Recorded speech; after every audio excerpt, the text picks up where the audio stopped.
Tumsifu Yesu Kristo. Basi tunapoingia siku ya Ijumaa Kuu,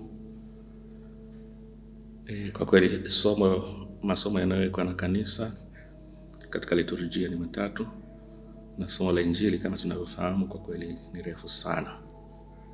Hatuwezi kuyasema yote katika tafakari fupi. Binafsi kwa Ijumaa Kuu kama 2-3 zilizopita, nimekuwa nikichagua kutafakari maneno 7 ya Yesu kwa mtindo ambao ameupangilia Askofu Fulton Sheen ambaye ni mhubiri maarufu. Maneno haya 7 ni maneno muhimu sana. Sithubutu kusema ni muhimu kuliko maneno yote ambayo Kristo amewahi kuyatamka, lakini yana upekee mkubwa kutokana na hali ambayo Kristo alikuwa nayo au angetegemewa kuwa nayo akiwa juu ya msalaba. Kwa nini nasema hivi? Mwanahistoria wa karne ya kwanza Marcus Tullius au Cicero anaelezea ukatili wa msalaba, yule aliyekuwa msalabani alivyokuwa anateseka. Anaelezea jambo hili kwa sababu adhabu ya kifo msalabani sio kwamba ilipata Kristo peke yake. Ilikuwa ni adhabu inayotolewa na Warumi, lakini ilikuwa ni marufuku kwa Mrumi kupewa adhabu hii. Walipewa watu wa mataifa mengine, kwa sababu ilikuwa ni adhabu ya kudhalilisha sana. Mwanahistoria huyu anatuambia ilikuwa ni kawaida kwa yule anayesulubiwa msalabani kuwa katika mahangaiko makubwa, na ingeweza kufikia hatua ya huyu aliyesulubiwa kutamka maneno ya kufuru, sababu ilikuwa anasulubiwa eneo ambalo pia watu walikuwa wanapita, kwa sababu ilikuwa ni aina pia ya kudhalilishwa kupita kiasi. Angeweza katoa hata maneno ya kutukana mzazi, kutukana mama, umenizaa alafu nije niishie katika aibu kama hii. Angeweza kutoa maneno ya kumtukana hata Mungu, na halikuwa jambo la ajabu kwa aliyesulubiwa msalabani kuwa kama aina ya aliyerukwa na akili. Na ieleweke, hawa watesi wa Yesu vile vile walikuwa wanasubiri kumwona mwalimu wao, au yule aliyejiita mwalimu, aliyefundisha pigwa shavu la kulia geuza shavu la kushoto.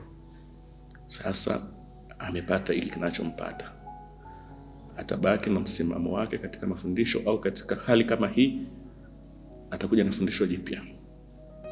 Kwa hiyo katika muktadha huu, maneno haya anayotamka Bwana ni muhimu sana kuonyesha kwamba alibaki timamu, alibaki akishikilia mafundisho aliyoyafundisha kwingine, kwa sababu sasa hivi mimbari yake ni msalaba, kama Askofu Mkuu Sheen alivyofundisha.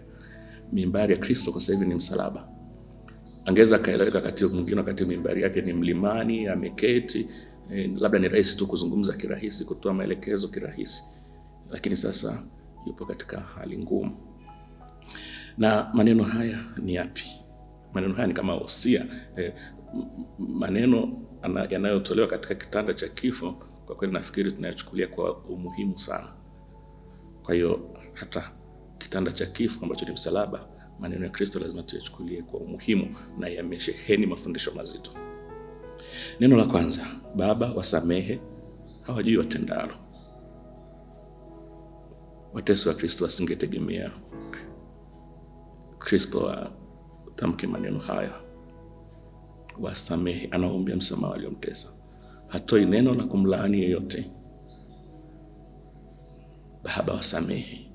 Amsamehe nani? Amsamehe Pilato. Pilato hakimu mwenye dhuluma, ambaye alijua ukweli wote kumhusu Yesu, ambaye alitangaza kwamba haoni hatia yoyote, lakini dakika 0 akaruhusu akasulibiwe. Kweli Pilato alikuwa hajui atendalo, sababu Kristo anapoombea msamaha, sababu anayompa Baba Ni kama anambembeleza babake, sababu baba wasamehe tu kwa sababu walikuwa hawajui. Lakini kweli walikuwa hawajui. Amsamehe nani? Amsamehe Yuda. Yuda alikuwa hajui atendalo, amekaa na bwana wake miaka mingapi? Amsamehe nani? Amsamehe Herode ambaye alitaka kumgeuza Yesu kama mtu wa maonyesho. Yesu alipopelekwa kwa Herode, Herode alitaka aanze kuona miujiza mfululizo. Ni kweli hawa walikuwa hawajui wanalotenda, lakini ndio huruma ya Yesu kwamba wangejua wasingefanya. Na hii kwetu ni changamoto. Kwa jinsi ninavyoishi, nikijitafakari, kila mmoja akijitafakari, Yesu anaweza kumlilia baba yake kuniombea msamaha na akatoa sababu hii kwamba hatujui tunalofanya. Mara ngapi tumeanguka tena na tena na kusudi kamili. Lakini kwa vile jina la Mungu ni huruma, kama Baba Mtakatifu Francis alivyotufundisha, Mungu ataendelea kutusamehe kwa kuwa mwanae anaendelea kutuombea msamaha. Baba, wasamehe kwa kuwa hawajui watendalo. Labda ni kweli kwa macho ya mwili na kwa dhamiri zetu bado hatujafikia kiwango cha kuelewa hasa ubaya wa dhambi. Mungu aendelee kutusamehe na Kristo aendelee kuwa mpatanishi kati yetu na Mungu. Neno la pili. Leo hii utakuwa nami paradiso. Yesu anasema hivi kwa yule mwizi mmoja aliyekuwa amesulubiwa pembeni yake. Yule mwizi wa kwanza, yeye alimkashifu Yesu. Sio tu kumkashifu, alimtia Yesu katika kishawishi. Kama kweli una uwezo, shuka na utushushe na sisi.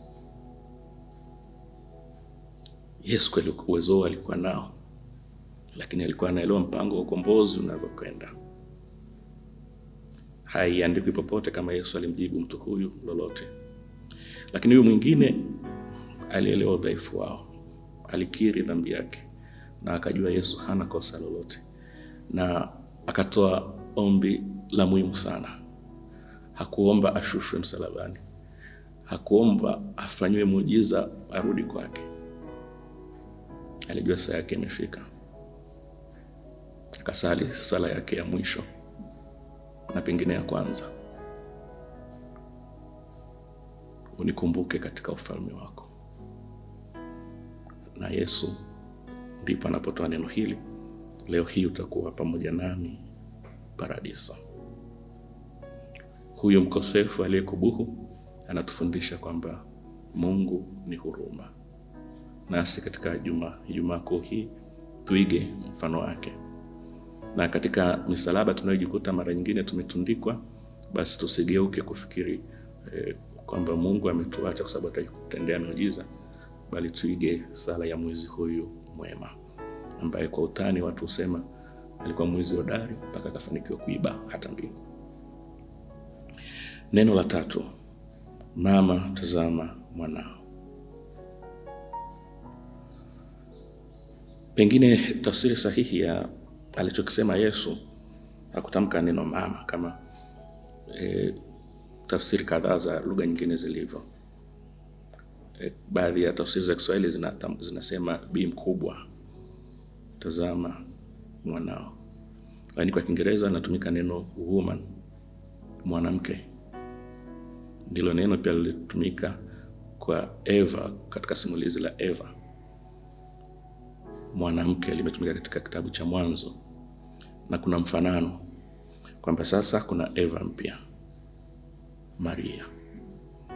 Yule Eva alivyodanganywa chini ya mti, kisha akaingia katika dhambi na mume wake Adamu wa kwanza.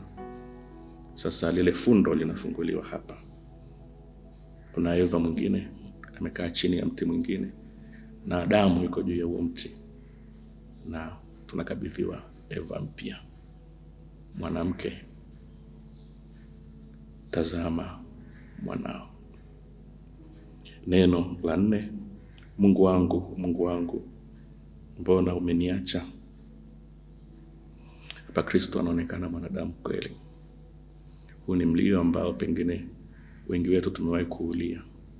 tumewahi kutoa kilio cha namna hii kwa Mungu kulingana na yale tuliyopitia, ambayo pengine tuliona ni magumu sana, mzigo ambao mabega yetu yanashindwa kuhimili. Tusione aibu kutoa mlio huo, kwa sababu ni sala ambayo hata Bwana mwenyewe alitoa. Lakini tuombe neema, kwa sababu wapo wengine wanapiga hatua nyingine, sio tu kuona Mungu amewaacha, bali hata kuona kwamba huyo Mungu mwenyewe hayupo.